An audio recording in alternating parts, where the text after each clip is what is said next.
podcast. My name is Laura and welcome to my knit night. If you are a new viewer, then thank you so much for checking me out, and if you are a returning viewer, thank you so much for coming back.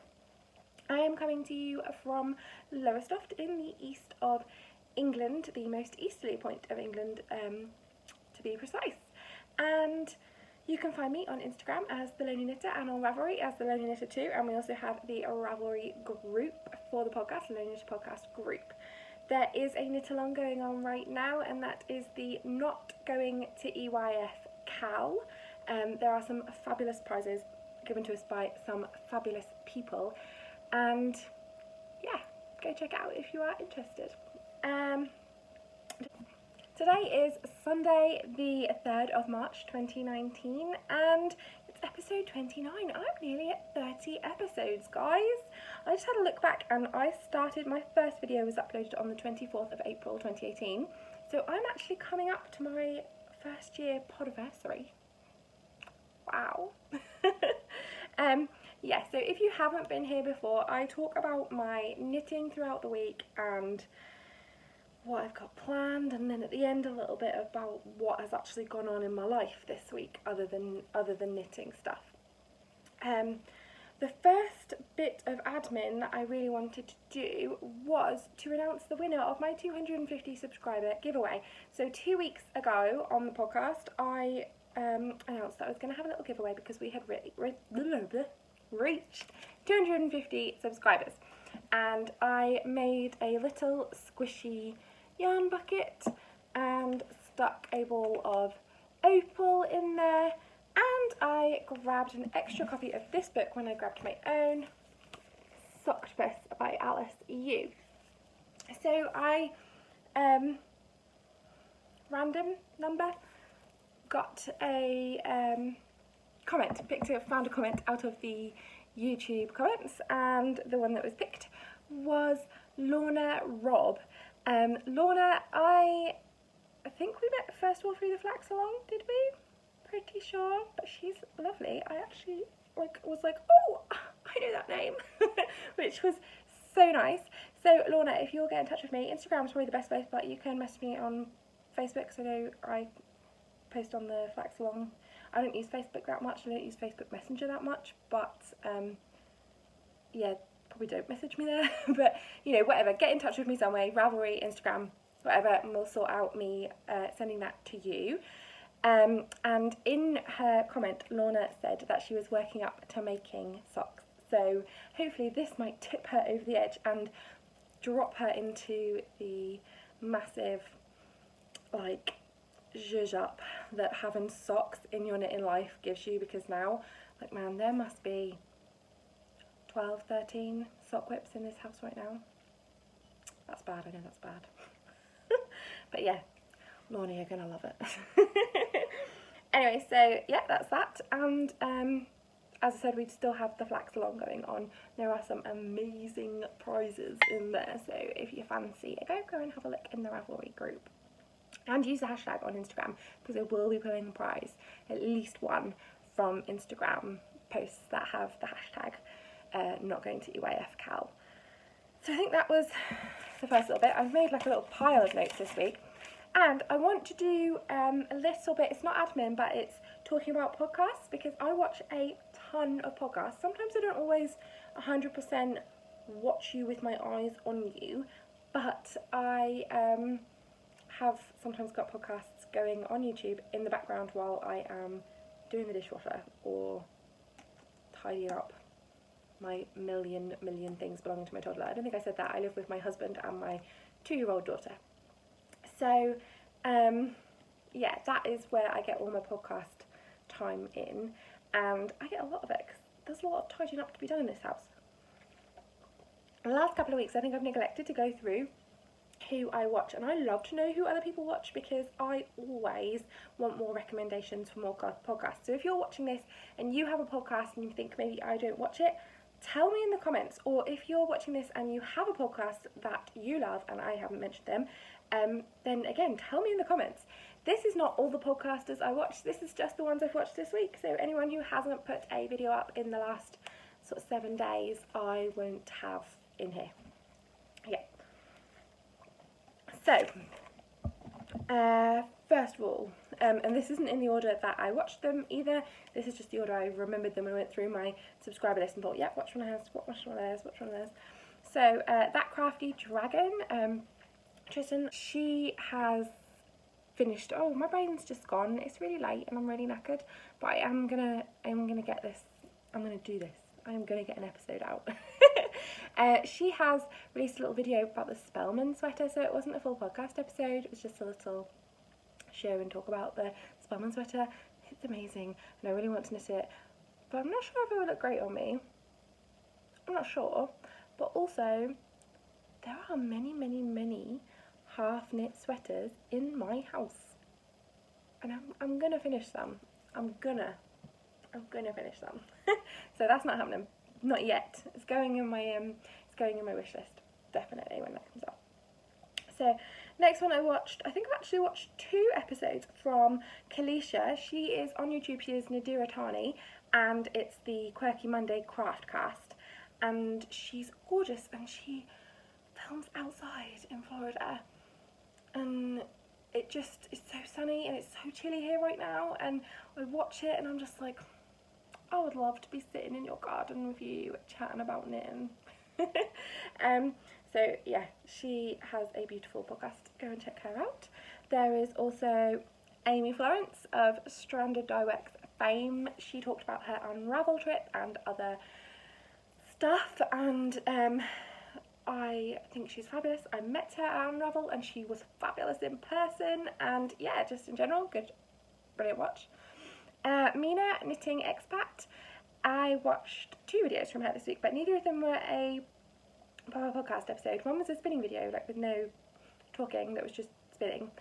I am having real issues with this because I keep seeing her spinning stuff and it makes me want to spin stuff, and I don't have a wheel right now, and I'll talk about that all a little bit later, but she is what is keeping pushing me into spinning when really I do not need any other hobbies in this house whatsoever. Also, she put up her daughter's 2-year video, which was amazing to watch because my little girl's about a month younger, I think, than hers, and it's so cool to see the progression throughout the year. I did have the Second Everyday app and fell down badly with forgetting to record and put little videos in on the first year that I did it, so it has fallen by the wayside. I am rubbish with keeping up with things like that, but it was so nice to watch hers. Ollie and Bella. That is the gorgeous Cherie, and she is a beautiful woman, stunning, and if you go and watch her gorgeous podcast, everything about it just looks really nice and really pretty. You know, when you watch someone's podcast, you're like, everything you make is beautiful, your background is beautiful, you are beautiful, and then there's me, definitely got Dairy Lee somewhere on this top. The bottom half of me is wearing my Batgirl pyjamas, and my hair could probably do with a wash. I'm one of those mums, like she looks like on camera one of those mums, she's just so like, just looks like she's got it. I know YouTube and everything shows a little portion of everyone's life, but I watch so many people who are mums and who are super put together and super look like they just have a beautiful, great gleamingness of time going around them, and then there's me. It feels like I'm lucky to get through every day still alive. If there isn't dribble or some food that my toddler has eaten plastered on my body, that's a big deal. And yeah, if I don't end the day feeling like, what just happened? I can't remember what happened 20 minutes ago, then it's a massive thing. I'm not, mumming does not, okay, I feel like parenting comes natural to me in terms of we have the best fun, me and my 2-year-old, we have the best fun, but keeping the house nice and myself presentable whilst doing it, that's the bit I'm absolutely naff at. Naff. Probably going to edit a lot of this chatter out. Now, this one's a big one. It's Geordie Knits. Katie, the lovely Geordie Knits. She is my knitting bestie. She is an all-round good egg. You could probably be friends with her if you messaged her because she's nice to everyone. But I would just like to point out my knitting bestie. I'm in a bit of a weird mood, can you tell this week? Yeah, she is my knitting bestie. Talk to her pretty much every day on Instagram about knitting. And I'm very proud of her at the moment because she was one of the organisers, helper-outers for the Solidarity Swap, and she spent this weekend sorting, matching, along with all the other organisers. But they've all obviously done a fabulous job sorting and matching all swap partners and sending out emails to give people their swap partners. So I now have my swap partner and I know who she is. I'm not going to say on here because I haven't messaged her yet, and probably won't put it on here anyway because is that weird? I don't know. But I haven't messaged her yet, and I thought it might be nice to give her a chance to check her, like to see her email herself rather than me. Saw my email and then instantly was like, I'll message her straight away. I don't want to be that weirdo. So yes, got my swap partner. So thank you, Katie, and all the other organisers. I know it was a masterpiece of time, Swedish, and lots of other people came in and helped to bring it to life. So thank you, Katie, because I know you matched up my section. Thank you very much for organising and helping. And it's done. Woo! Now the swapping begins. Also, there is only 1 month left to get in on the flax along, which Katie is running. Her podcast is lovely, so go over there and watch it.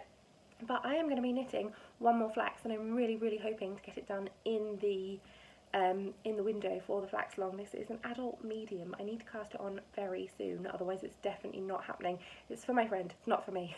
This body is not a medium. But it is for my friend who is smaller than me, which is great because if I was knitting another flax in the extra large size, no, large, large? I think I did large. Large or extra large, I need all the smaller sizes possible to get this in a month. Next one is Clogs In Africa. That is Iris. I really like Iris's podcast. Filming from her home in Namibia, and she's about to go on a safari. She goes on safaris, guys.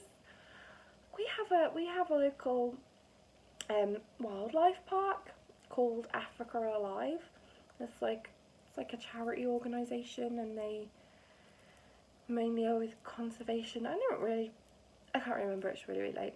We go there tons and I'm like, I love all the animals, and she gets to see them in their real life habitat where they actually get to really flourish in real life.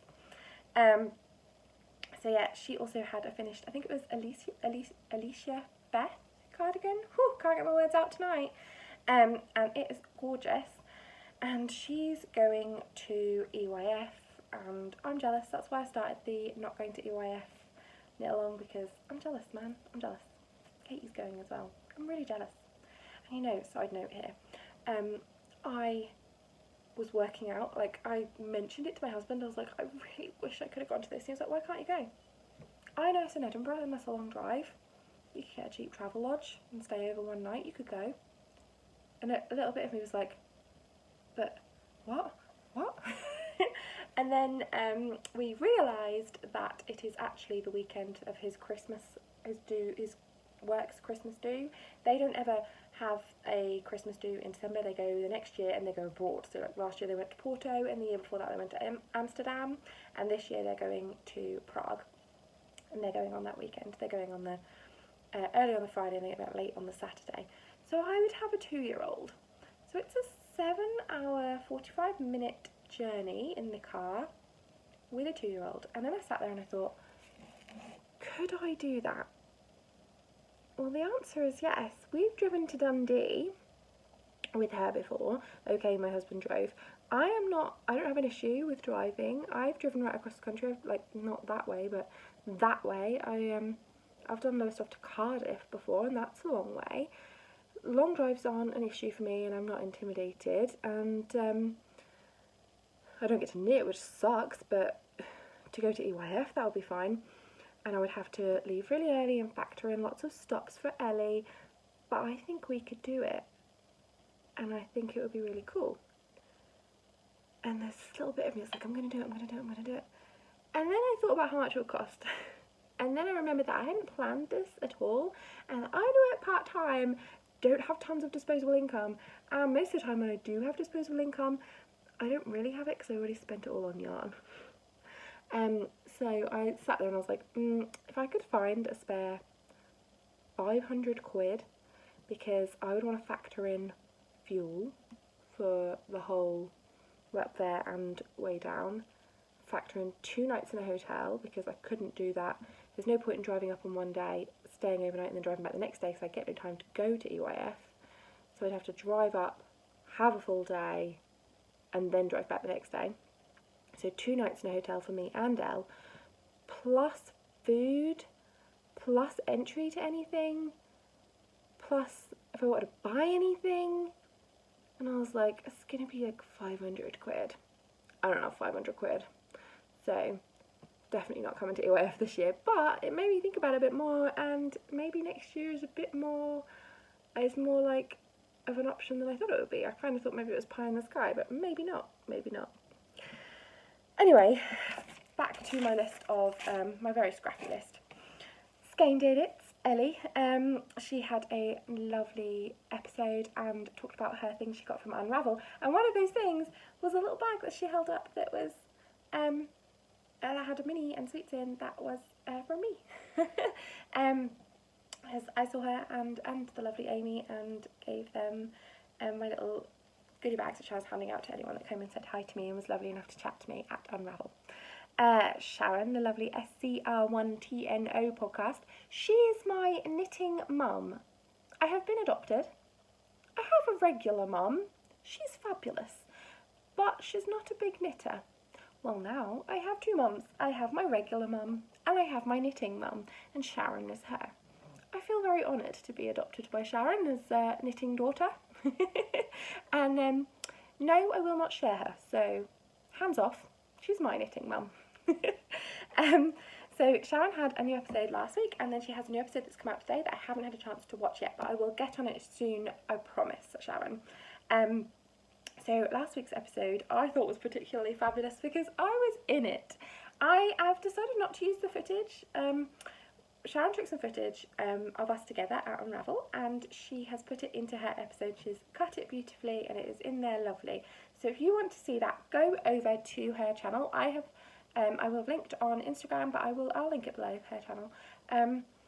And catch that episode if you want to, because I think we look like a right fun bunch. Like, it just was so fun. It was just really nice, and we had a really good time. So, but I've decided I'm not going to put it in here because I think she did a brilliant job putting it into her episode. And if you watch me, you should watch her because she's cool. Anyway, so also Voolenvine, new Voolenvine podcast. She's wearing her Tanya. My Tanya has had no work done on it whatsoever, and I'm feeling a little bit jealous. I need to get back to my Tanya. Skeinanigans, Melissa, she is fabulous, the fabulous creator of the Northeaster blanket and other patterns, and she had an episode out which I thought was so awesome, because as someone who has always loved Star Trek and Star Wars and anything geeky, I love all the fandoms. If there is a fandom, I love it. And she has a dog called Riker, instantly the coolest dog ever, and she knit him a Star Trek sweater. He has the proper red and black, and I loved it. Oh, look, it's so cute. So she's finished that, and also if you are, I'm not sure if she still needs them, but she was having a call out for test knitters on her Instagram, so if anyone's up for test knitting, you might want to just have a look over there and see if she's still shouting out for test knitters. Elliness Crafts, if I'm saying that wrong, please correct me. I was at Unravel, someone came and said hi to me, and she came and said hi and said that she had a podcast, or I don't know if she said she had a podcast. Did you say you had a podcast? But you said you watched mine, and then you said who you were online, and then I was like, oh, she has a podcast, and it is a really lovely podcast. So go and check her out, because she is really just like friendly and normal and nice, chatty about yarn, kind of like the way I like to be, just like talking about yarn. And there's no, like, she uses some yarns that I've had before and easy to get hold of stuff, and yeah. Ellie, Craft House Magic. I really like Ellie's podcast, and I'm only actually halfway through her most recent episode, so I need to finish that one, and then I'm going on to Sharon's episode. And My Creative Daydream, that's Carly. I watched her Vlogmas last year, and now that's gone into a podcast, and it's really good. And she talked about Unravel because she went, and I actually said hi to her Unravel because I was being brave. So yeah, those are all the podcasts that I have watched this week. It is quite a long list. That is why I don't always go through them every single week, because I watch a lot. But I will link them, and if you I will also tag them on Instagram when I put up a post to say the podcast is up. So whilst I might not do it every week, those posts will still be there with their podcasters listed below. So on to the knitting. I have a faux and a hoe. I am actually pretty chuffed with myself this week, so I'm going to start with my finished object. This finished object, okay, the ends are not woven in. I know, I'm awful. But it is blocked, and that's a big deal for me. So this is what I finished this week, and it is called the South Beach Cowl. This is my latest design, all finished. It is knit from the Ungrateful Wench yarns, that's Teri Dowe, in the, now my brain has gone, Colourfall colour and the Still Waters colour, and I love it. It is DK, and it is so squishy and soft. It's the sort of size that really sits around your neck, which I quite like because I've had a few cowls that have laid to one side because they've been longer, and I love them, I love all of them, but I really liked the idea of something that doesn't bulk out massively around my coat. Like, I can easily do my coat up around this, and this is all that peeks out. Also, when it is really cold, I like to be able to put it like this, which makes me look like I'm going to rob a bank, but it's so warm and snuggly.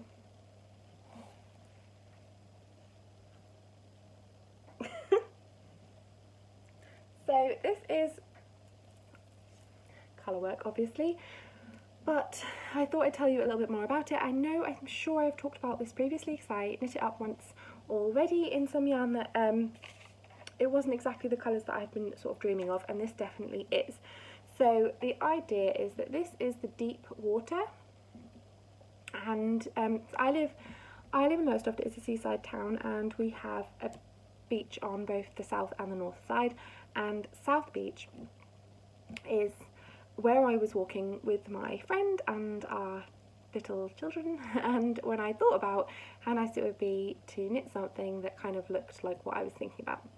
So this is meant to be the deep water, the larger waves with the stiller patches in between.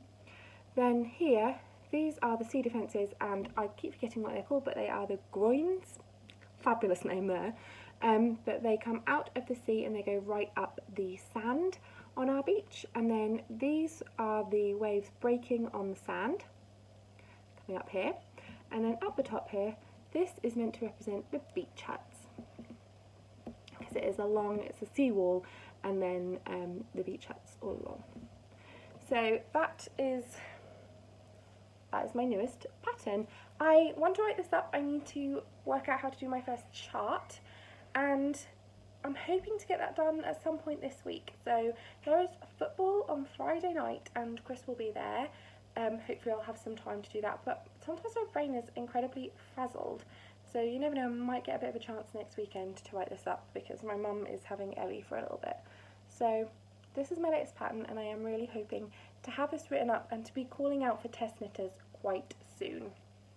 So yeah, I bought this yarn from Teri, and my yarn budget is not great at the moment. Like, I don't have any spare money really right now to be buying yarn, and so I had another idea for something else that I wanted to knit out of DK weight yarn, and not in these colours at all, but I wanted to just try it out in what was left because I had tons of this.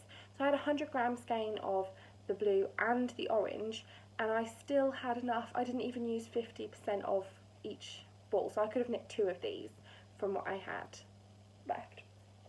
No, from what I had overall. I could have knit 2 cowls. So that lived the week in my Marauders. I'm really struggling with that word. I'm really struggling with all words. That lived in my Marauders Map bag from Duckpool Lane. And as you can see, there are other things coming out of this bag that are in the same sort of colour. So my idea was for a shawl. I've wanted to knit a shawl, write up a shawl pattern, and I've had loads of different ideas, and I really want to just play around with a few. So this is not this is the reject, but I had to show you because technically it's finished. It's even been blocked. The ends have not been woven in, but again, to me that doesn't really count. But this is going in Ellie's toy basket with some of her little dollies to play with. And it is knit from this side, gets bigger to this point, gets smaller again, and then it had a 4x4 rib edging, which I picked up the stitches for, and it used this stitch. Now I have done this stitch before, absolutely ages ago, and I really like it, and I always had the idea that I would like to incorporate it into a pattern. But do you know what? I don't like this. I also did like a mitered square here. Is it? No, it's not a mitered square. I did a square at the bottom and then like diamonded it out a bit when I blocked it. The top edge rolls really badly and I just don't love it enough. But it's an okay little thing, and I finished it. It's finished and it can go in Ellie's pile once I've put those ends in, because I wouldn't give it to her without the ends in. But I still had a bee in my bonnet about a shawl pattern, and I've really wanted to do one for quite a long time. And I had this real thing about wanting my patterns to be simple, or at least simple to knit. So not particularly that they have to be simple, but that you could knit them easily even if you were a beginner. And I love knitting just flat on a shawl. Well, this is what I've come up with. So it's a very big swatch. So it's a triangular shawl, and it is knit top down like one of, you do a little garter tab cast on and then with your increases in the middle and at the sides. And it has this stitch, but it looks totally different, I think, this way. Now this has not been blocked, so I literally cast this off just before I came over to podcast, so I think it will have a bit of a different shape once it has been blocked and stretched out. I think this will grow a little, but this, because I got so much, I literally used almost every, what did I use up? So this is how much I have left of the orange, so not a lot, and this is how much I have left of the blue. So I used as much as I possibly could without worrying that I would run out. And here is that stitch in 2 different sort of formations. And I put an I-cord bind off on the end, and I think I would, that's how it's come off on the right side, but I like it much better here, looking like that on the wrong side. So I think I would put in another row and put it as a wrong side cast off rather than casting off on the right side where it just looks sort of curled over.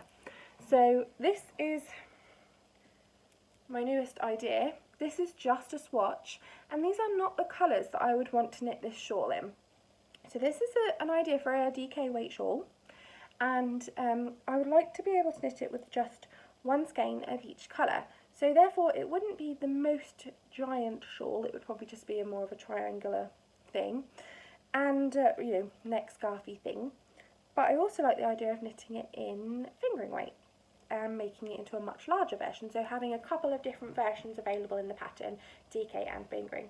I like the idea of the strips with the clustered stitches to be in a solid, and then a really variegated or speckled yarn with the same colour in it maybe, or coordinating from the solid to be the main, because this is just flat.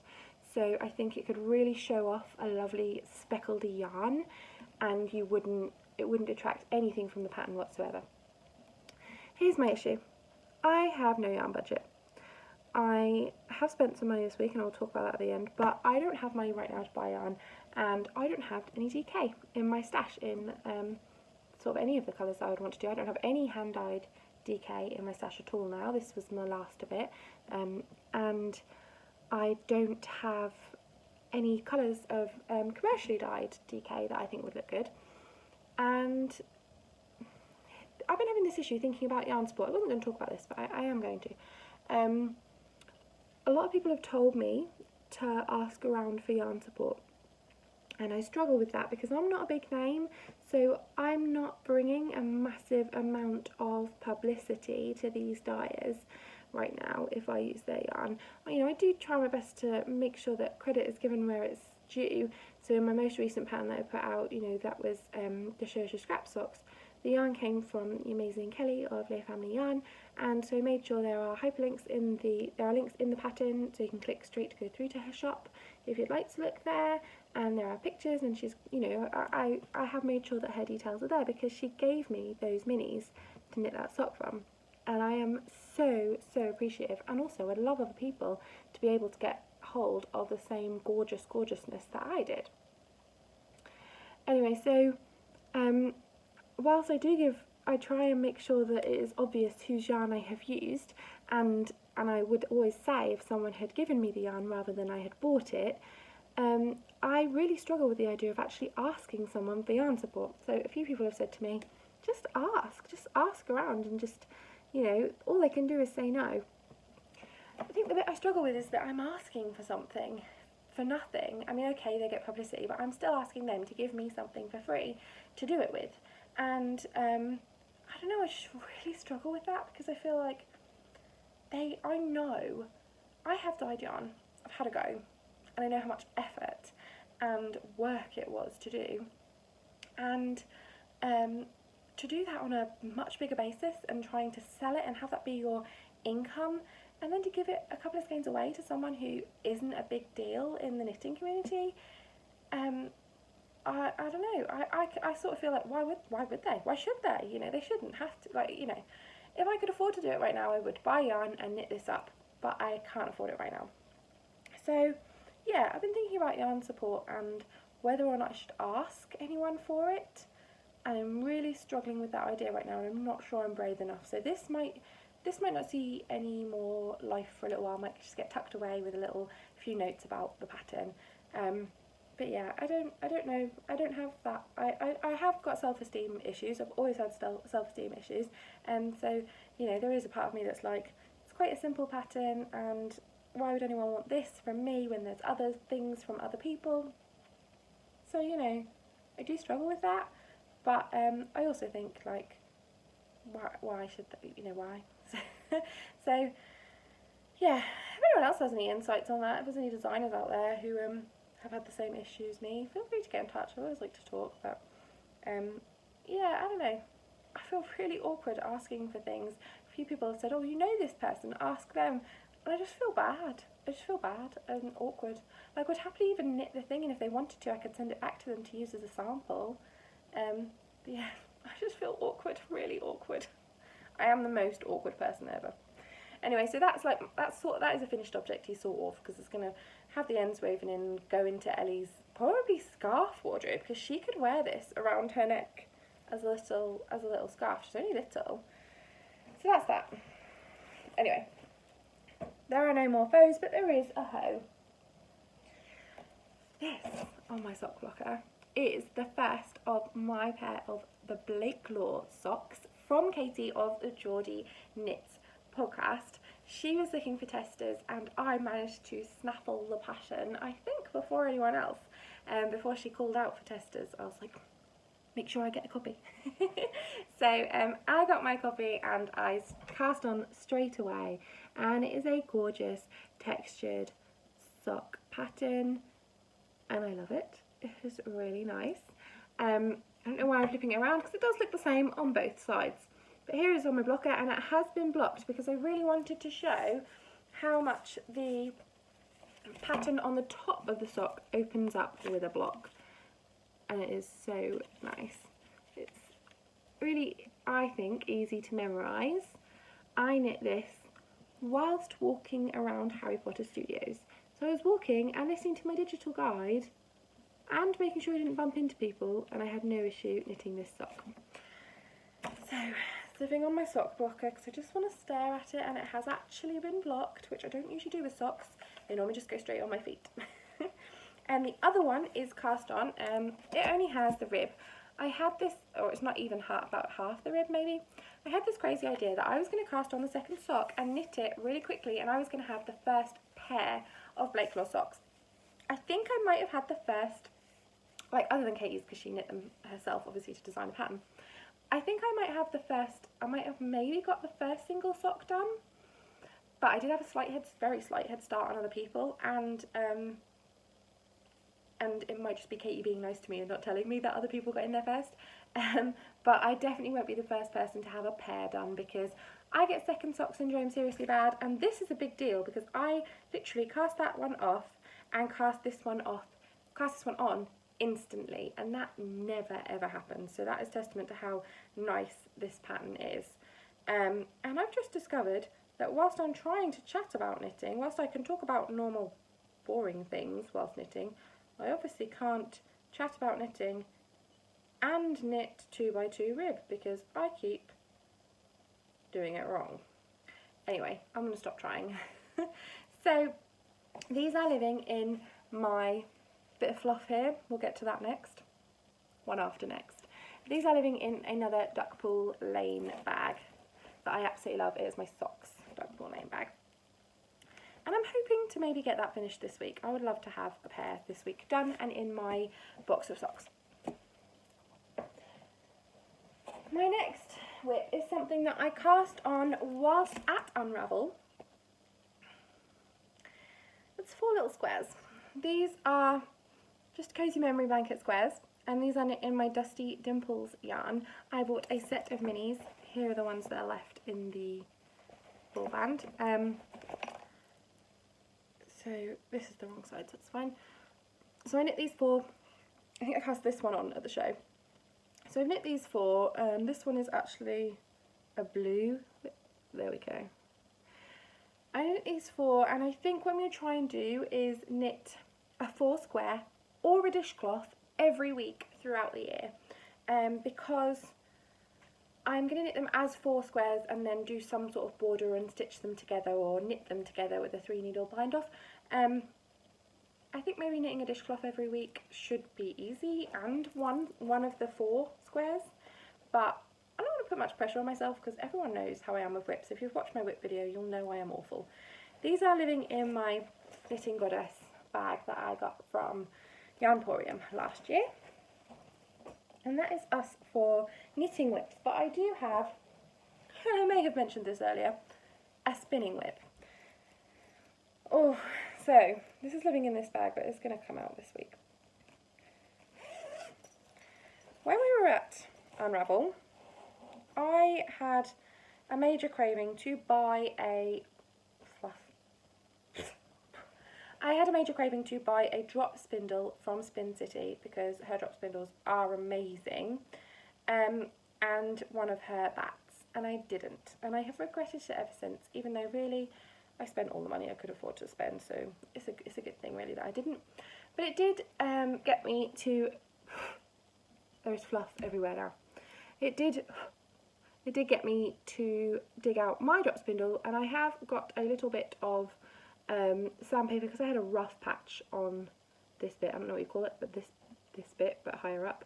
There was a rough patch where I was getting splinters and it was catching last time, so I pulled off the little bit of yarn that I had spun on it about 2 years ago, and I got a little bit of sandpaper and sanded that bit off, and this is what I have done this week. This took me a few hours to make this, guys. It's awful. Drop spindling is slow, and this is a Spin City braid that I've had in my stash for a few years, and I have given away to various people my spinning stash over the last sort of year or so, and I can never get rid of this braid because it was so beautiful. So it has got sparkle in it, but I'm not sure if you can see that on the camera. This bag is a bit fluffy. Here's what I have here. It is gorgeous. So this happened. I mean, I used to spin, like proper spin. I had a spinning wheel, which my parents got me back when I still lived at home. So I left home when I was 21. Well, I went to uni, lived in London for a few years, and then came back home in my 3rd year and bought our flat like while I was still at uni. So I didn't really come back from uni, but I class moving out still as in my 3rd year of uni when I was like 21. And my parents bought me a spinning wheel while I still lived at home, so I must have been 20 or 19. They bought me a spinning wheel. They bought it, it was secondhand, it was off their friend, and it was their friend's mum or friend's grandma who had this spinning wheel, and it had lived in her front room for forever as an ornamental piece. So it was called a wee Peggy, and it was ancient and broken. And my granddad, bless him, put together a sort of system of little blocks of wood to jam the pedal back in place so it could be used. I couldn't find anyone who restored them, and I was really into the idea of getting a fleece and processing it myself and spinning it myself. And my grandma had friends who had black sheep, so not the best for spinning because obviously you can't dye it, it's completely black. And but I was like, no, I'll just get a fleece and use it for practice. So I went there, pulled a fleece out. Like, her fleeces were all unwanted from these sheep, so they were piled up in a barn and they stank. And I was like, I don't care. Grabbed a bin bag, shoved a fleece in, took it home. My mum was miserable because I had it all in the bath, washing it all. And I had a drum carder. My parents also bought me a drum carder, so really big drum carder with the wheels, big drums. And I carded my fleece, and then I spun my fleece, and I had a great time with it, and I loved that sewing machine. Spinning wheel. It's really late. I loved my spinning wheel and my drum carder and the whole process. I just loved it. I've never got into drop spindling because it just takes so long in comparison. Anyway, when I moved out, I moved with this spinning wheel, and eventually it just broke because I wasn't really keeping up with the maintenance that you probably need to with a spinning wheel, because I didn't really know what I was doing. I didn't have a clue. I didn't watch anything online. I just had a book from the library and this incredibly ancient spinning wheel that no one knew how to use, and it didn't look like any of the ones that I had seen in my book. So I was never sure if I was oiling it in the right place, because I did oil it. No idea what I was doing. And it was just very damaged when I got it, so it never ran right, so I always struggled with it anyway. And then the sort of bodge job of fixing it that my granddad had done broke, and I found someone online who was willing to buy it because they were going to restore it themselves to use. And I sold them that and my drum carder because I'd fallen out of love with using that. And I've regretted it ever since. Not so much the spinning wheel, but the drum carder. I had regretted that a few times. I'd have loved to have done a few little projects. But there we go. It was big and bulky, and we didn't have a lot of space in our first flat. The spinning wheel needed to go because there was no way it was getting used in the condition that it was in. I mean, I could barely use it when I first got it. But spinning wheels are expensive to buy, and I would love one now, but I just can't afford it right now. And I'm not willing to give up all my yarn budget for the next year or so to be able to buy one, because I love yarn too much. I just want all hand spun, so basically I don't want to make it, I just want people to give me their hand spun that they've spent hours and hours of time on. So yeah, now I don't have any real spinning materials apart from my drop spindle, so it's getting another go. Everything I say tonight seems to be going on forever. Anyway, that's drop spindling, and that is living in my new bag, which is made by Sew Beautiful by Nicola. It is a unicorn bag, and it was incredibly good value, and it is definitely a sweater sized bag. It is as big as my head, twice, and a bit. So it is huge, and it's just lined with the same blue fabric as down the bottom here, and it came with this gorgeous progress keeper of like an angel. Can you see that? On the handle. And also, because Nicola had just opened her Etsy shop, the first 5 customers got a free gift. And I'm not sure if she's done her first 5 yet, no idea. So head over and have a look anyway, because this was a bargain, an absolute bargain. So head over and have a little look. But this was my free gift. This gorgeous little Eiffel Tower bag that would probably be perfect for socks. It has got these tabs on either side of the zip, so the zip doesn't go the entire way of the bag, like entire width of the bag, but I reckon you could still get socks in there. And it has a gorgeous feather charm, progress keeper, and it's one of those progress keepers and the stitch with a big round jump ring, so you could use it as a stitch marker as well.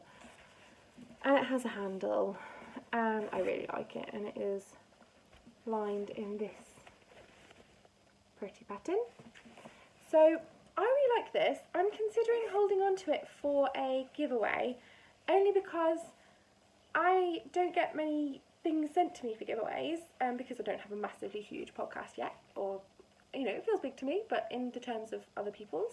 So I don't get tons of goodies sent to me for giveaways, and I like to do them. So I might put this into my little giveaway pile. But it is gorgeous. I might not, because I might be tempted to use it, because I really like the Eiffel Towers.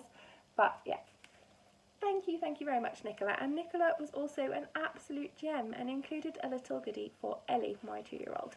I don't have it because it is in her room, because she won't leave it alone because it has a zip on it, and she can't believe that she has her own little bag to put things in and close the zip on. I did rescue the progress keeper that was on the zip. I've just bunged it on here for now, but it will definitely get used.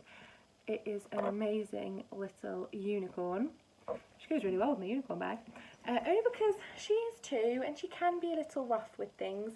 And she saw that and went, oh, horsey, and instantly started pulling at it. And I was like, that needs to be rescued and come live with mummy. So it's a little, what she sent for Ellie was a little bag about this big. And it was red with white spots, and it had a little zip across the front and a little handle. And did it have a handle or just a tab? I can't remember. But she loved it, and she's like balling it up in her hand, walking around going, my bag, Ellie's bag. And that was incredibly sweet. So thank you so much, Nicola. Okay. So that was my only stash enhancement thing this week, because I really cannot buy yarn for a little while, because I spent all my yarn money at Unravel, and then I did a thing this week. I really want a Lay Family Yarn advent calendar. Their yarn is amazing, and this year I really want advent calendars, because I had one, my first yarny one last year through a swap, and it was fabulous and amazing, and now I want all the advent calendars. So I told myself that I would buy one advent calendar, and then I would swap a load. I am saving up loads of balls of minis from sock yarn leftovers, and I really want to do some swaps. So I was going to buy one. Well, then Kelly announced that they were going to be putting up their slots this month, like the start of March. I think it was like the 1st of March, and or 2nd of March. Can't remember. It's been in the last couple of days. And I was so like, what if they all go and then I don't get one? And that was the one I wanted to do. She is having another update in July, possibly, depending on their circumstances at the time. But I couldn't miss out, so I have borrowed my money from somewhere else in my accounts. And I am going to have to pay that back out of my yarn budget for a little while until that is all paid back. So that makes my yarn budget a little bit more non-existent for a little bit longer. So I'm going to be working from stash for a little while. But I am really chuffed that I managed to get a slot, and I cannot wait for this year. And it looks an absolute bargain, and there's a pattern, because there's 20 grams for each day, so I think that is just a brilliant deal. And there's a pattern included and other bits, and I just think I really wanted this one, and I hope I can swap, and I would love to do some swaps, and those will be special too, but this is the one I wanted to buy, and I'm really glad I got it. Okay, so I think that is everything. The only other thing that I have sitting down here is a very neglected project, but I thought I'd show you anyway because it's in my gorgeous JibbyRoo Sews bag, which I love, this Funfair print, and the gorgeous blue tassel. And this has got my dishcloths in, which I pulled out because I was like, oh, there's my dishcloths. I haven't actually worked with my dishcloths, so it doesn't really count, but I thought I'd show you anyway. I'm sorry if you can hear that. It is blowing a hoolie outside, and some of our neighbours, I don't know if you can hear all that banging around, but some of our neighbours keep their wheelie bins out the front of our house. Like, we're a detached house with a driveway down the side, so we can put our wheelie bins down the end of our driveway beside our garage, and they're really sheltered and no one, like, the wind wouldn't affect them at all. But we live next to a strip of terraced houses, and for them to take their wheelie bins all the way around the back, along the path down the back of all the gardens and into their gardens, is obviously a bit of a trek, and they don't fancy doing it, so they leave their wheelie bins out by their front door, and you get a night like this, and our cul-de-sac is just clattering noises as everyone's wheelie bins go flying. Put your wheelie bins away, people. Anyway, so all that is left, I think, for me to talk about is my week and what's been going on. I have done some stuff this week, you guys. It's not been a boring sitting in the house week. So I'll start off with Sunday, because I recorded on Saturday last week. So Sunday I uploaded my podcast that I had recorded on the Sunday. Monday I worked a late night, and then Tuesday I worked a late night shift, which isn't normal. 3 out of every 4 weeks I work a day shift on a Tuesday, and then on the other one I work late. So I worked late on the Tuesday, and then Wednesday I got up and drove myself and my grandma and my granddad and my uncle to Harry Potter Studios, the Warner Brothers studio tour. And it was my Christmas present. It was my Christmas present from my aunt and uncle and cousins and grandma and granddad, and I was incredibly grateful because it was awesome. Chris is not a Harry Potter fan. I know, what have I married? But they all are, and I love Harry Potter. And so we went to Harry Potter Studios and had a brilliant time, and then had a carvery after. Like, can you get any better of a day? We met my auntie and my 2 cousins there, and we all just had a really great day. It was fascinating. If you are interested and a massive Harry Potter nerd like me, I did take a ton of little videos and pictures along the way, and I put them all into my highlights I put them all into my Instagram stories and then put that into my highlights, so it's saved as my highlights on Instagram on my account if you would like to go and have a look at the London Harry Potter studio tour. And then Thursday Ellie had a swimming lesson. Friday we went out with our friends. I went to the park, fed the squirrels, went on the play park. I left without my child having a massive meltdown screaming match with me. It was amazing. And then Saturday I worked early, so I started work at 7 and worked a full day. And then my mum came round and babysat Ellie. Now, she babysat Ellie so that me and Chris could go out for a meal out. So we have been out a few times since Ellie was born. We have friends and we go out with our friends. But just me and Chris, we've actually only been out once, just me and him, in over 2 years. We had tickets to see a comedian, and we got babysitter, and we went to that. But we haven't been out for a meal, just us two, in over 2 years, since before Ellie was born. And we've been getting vouchers for Christmases and haven't been using them because we just haven't. We feel bad asking for babysitters for just us to just go out, and if it's not for a reason. So my mum wanted to babysit. She keeps asking because she doesn't see Ellie on a regular basis, like every week, for childcare. That's Chris's mum who does that. So she wants to make sure that she is getting in some quality time with Ellie, which I love that idea. So she came over and babysat, but we'd only remembered the day before that she was doing that when she rang us up to say, what time do you want us? So we booked this restaurant for the vouchers that we have and didn't book anything else. We didn't book the cinema or anything like that, we just booked this meal. And we booked it quite early. And we booked it for 6:30. And so we turn up at this restaurant, it's Frankie and Rennie's, so it's quick and easy. We went in at 6:30 and we were out at 7:40. Ellie would have only just been going to bed. She goes between like 7:15 and 8. And obviously my mum had her, so she probably went to bed later than that. And we were like, we can't go home. My mum's last words were, don't hurry back. I can be here all night. I've got my ready meal to eat when Ellie's gone to bed. So me and Chris were like, 7:40, what do we do? I was driving so that he could have a beer because I don't really drink. And we thought we'll drive back to Lowestoft and we'll go to the cinema because they have a little cinema in Lowestoft. And we got back and we realised that all the films started at 8 'cause it's a very little cinema. All the films that they run started at 8 o'clock and it was 8:15 and we hadn't even parked the car and it would have taken us another 10 minutes and we would have missed the whole first chunk of the film. So we parked in a car park by the seafront and searched through Rightmove for houses for sale. We don't need to move and we couldn't afford to move anyway if we wanted to, but we like looking at big nice houses in the country that if we could afford anything, what we would buy. So we sat there and googled houses and then went to Asda and then went home and then admitted to my mum what we'd done, who thought it was hilarious. And we still only got home, it was like 9 o'clock when we got home. She was like, I thought you'd be later. We were like, we had nothing to do. And we drove out of the house and I was like, I feel like I've left my arm behind, like I've forgotten something and I don't know what it is. And yeah, then we were done after an hour and 10 minutes and like trying to fill time so we didn't look like total sad acts getting home after only an hour, and my mum feeling like she came all that way for just an hour.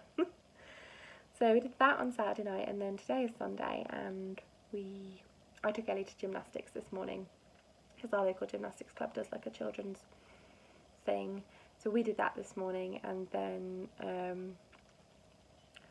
we went to see Chris's parents, and then what did we do after that? I went to our friend's house. They watched the football, I knit. So yeah, it's not been a very big deal of a week in terms of the end of the week, but the middle was amazing with Harry Potter Studios, and I was like, best day ever. But then the end of the week's been a bit like, I think everything's been on a come down from Harry Potter.